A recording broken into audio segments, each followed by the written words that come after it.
I have cracked the code on how to save your money as a new immigrant in Australia in 2024, and you won't believe how easy it is. Welcome to my channel. My name is Dammie. I'm a Nigerian immigrant living in Brisbane, Australia.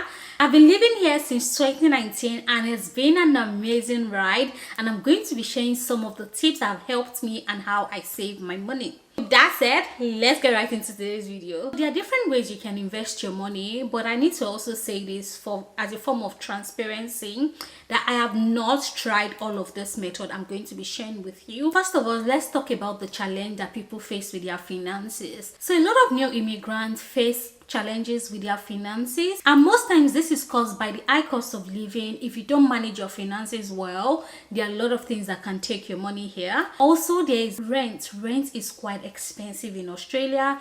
In Australia, we pay rent on a weekly basis, so that alone, if it is not properly planned, can cause a lot of financial strain on you. It is important for you to understand the season of life that you're in and live according to that season, right? So for instance, you're coming in as a new immigrant, you're coming with maybe your spouse and yourself. Maybe you just need a 1-bedroom apartment, or maybe you just need a 2-bedroom, because obviously the higher you go, the more expensive it is. Onus is on you to make those financial decisions. Like, you have the responsibility to determine, oh, we don't need a 3-bedroom, we need a 2-bedroom. Oh, we don't need to buy this now. At the end of the day, it's your money and you just need to be responsible with money. Another challenge I've realized that people have, which I have seen and heard about, is a lot of people immediately they get here, they want to start sending money home. I'm not saying don't send money home. I'm not saying don't take care of your parents or don't take care of your family. But please bear in mind that you also need to save. There are a lot of things you need to save on. One, if you're here as a student, obviously there's school fees you need to pay and all the bills that comes with it. Two, if you come here as even on a work visa, at the end of the day, you need to renew that visa, which you would have to pay. For a family of 4 on the average to get the permanent resident visa in Australia, you need about $15,000 to get the permanent residency visa if you come on a work visa. So there are many things you need money for here. So what I would say is financial planning is very important. You know your status, you know why you're here, and you just want to plan accordingly. What do you need to do at this point in time? Anyway, with that said, I'm going to be sharing with you some of the ways you can save your money. So the very first one is ETFs. What is ETF? ETFs means electronic traded fund, and I'm going to read the literal dictionary meaning of ETF and how it works for you. I can explain it, but just so that it gives you more context to what I'm talking about, I'm going to read it out from my laptop and then we can then discuss about it. Here it says ETFs are like a big basket that holds a bunch of different investments like stock, bonds, or commodities. These investments can be from various industries, countries, or asset classes. So the way the ETF works is once you buy a share of an ETF, you are actually buying a tiny piece of a pool of investments. You can do more research about it, but for me, the easiest way I've been able to access this is through my bank. I currently bank with Commonwealth Bank in Australia, and I use the CommSec app. But what I need to say in this is the return on this investment is not immediate. There are different types of ETFs you can buy, but the ones that are currently booming is the tech savvy. You know, we're in the world where everybody's talking tech. So any of these tech companies, they usually would put different tech companies together, and that forms a portfolio. So you can try the tech savvy, or you can also try Global 100, and this is the global 100 top companies around the world that they've put together to form an ETF. Another one you can try out is Aussie Top 200. But before you do any of those investments, please make sure you do your own research. Again, I'm not sure if I've mentioned it, but the return on this investment is not immediate. They come over time. So you can try, the lowest you can do with CommSec is $50, but you can also increase that to either 500, 1,000, but make sure you spread it across. Don't put all your eggs in one basket. That's that about ETF. Number two we're going to be talking about is high yield interest savings account. This is just like a normal standard saving account. There are some certain accounts that have very high interest, as much as I don't know if this is only common in Nigeria, but this is very similar to what you have as your fixed deposit and all of those things. So speak to your bank, tell them you're interested in a high yield interest savings account, and then they will tell you the options and the interest they have. I think the last one I did was about 4 point something percent, which wasn't bad. But bear in mind, I did that when I just had funds I did not need.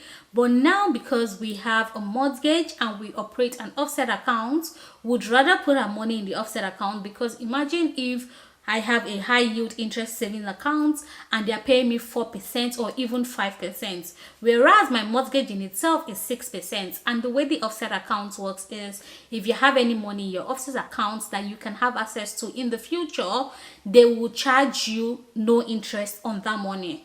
So as someone who is paying mortgage, would rather put our money in offsets than operate a high interest yield account. If you're still saving up to get a property, instead of just having your money in your normal accounts where it's not generating so much interest, try to explore the high interest saving account. Number 3 is managed funds. Again, I'm going to read out from my laptop the literal meaning of what managed funds are here in Australia. Managed funds are investment vehicles where money from multiple investors is pulled together and professionally managed by fund managers to invest in a diversified portfolio of assets, offering investors access to the professional investment management and diversification across various sectors and asset classes. A very common example of this is your superannuation. If you're in Australia, superannuation is what we call pension. In Nigeria or in most other countries, it's called pension. So with your super, normally they have a portion they deduct from your salary every month that contributes to your super.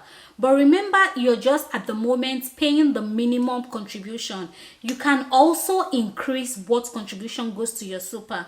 The higher your investments, the higher your return, because with most superannuation company, what they do is to pull all our money into an investment portfolio, invest on our behalf, and at the end of every financial year they declare whatever is your yield, interest, or whatever comes out of that investment. So that's an example, but there are other managed funds you can explore. If you're looking for managed funds in Australia, maybe check out Better Shares, check out Australian Superannuation. You can also check out Megalian Global Fund and Colonial First States. Please, again and again, before you invest in any of this, make sure you do your research, talk to a financial advisor, like talk to people before you do it and see what has worked for them. I kept the best for the last, which is investment property. Investment property is one way that I know that a lot of people around here invest their money. All of the ones I've mentioned earlier are ways that people save their money or invest their money pending when they penetrate to the property market. Trust me, the return on investments on property in Australia is amazeballs, especially with what we have experienced in the last 3 years around here. Every other day there's something happening in the property market and the price is skyrocketing. Case in point is a property that was sold in 2022 when we moved here for $350,000 that is now sold for about $600,000. I know this is not something that happens every other year, but property is one thing that you can't go wrong. So as soon as you are able to get your first property, which is, you know, by the grace of God, the one you live in, try as much as possible to start building investment portfolio. For me, I'm very big on investment property. Like, if God gives us the grace, that is what I think I would rather use my money on, because I will see my money and the return is there and there. And again, when you're looking for investment property, so that you're not putting yourself under any financial strain, make sure you're getting a property that can repay itself and you don't have to, you know, out of pocket pay for the property. All you need to do is your initial down payments, stamp duty, you know, all the initial costs. But once you get the property, make sure whatever rent is generated from that property can pay the monthly mortgage of the property, so that you are not under any financial strain. So those are the few ways I save money that I know about. If you have any other ones, please share in the comment section. I also want to learn, but please, it is very important as new immigrants that we are very financial literate. Like, You don't want to be stranded at any point in time, because at the end of the day, everybody have the challenge they are facing, and you don't want to be at the mercy of anybody. So make sure you know where you are putting your money. Personal research is very important, and you have to take accountability for what you've done with your money. At the end of the day, make smart money decisions. I hope you learned one or two things. I'm willing to hear from you guys. If you have any other money tips or you have any question, please drop it in the comment section. Thank you guys so much for watching. Don't forget to give this video a thumbs up, comment, and I'll see you in the next one. Bye.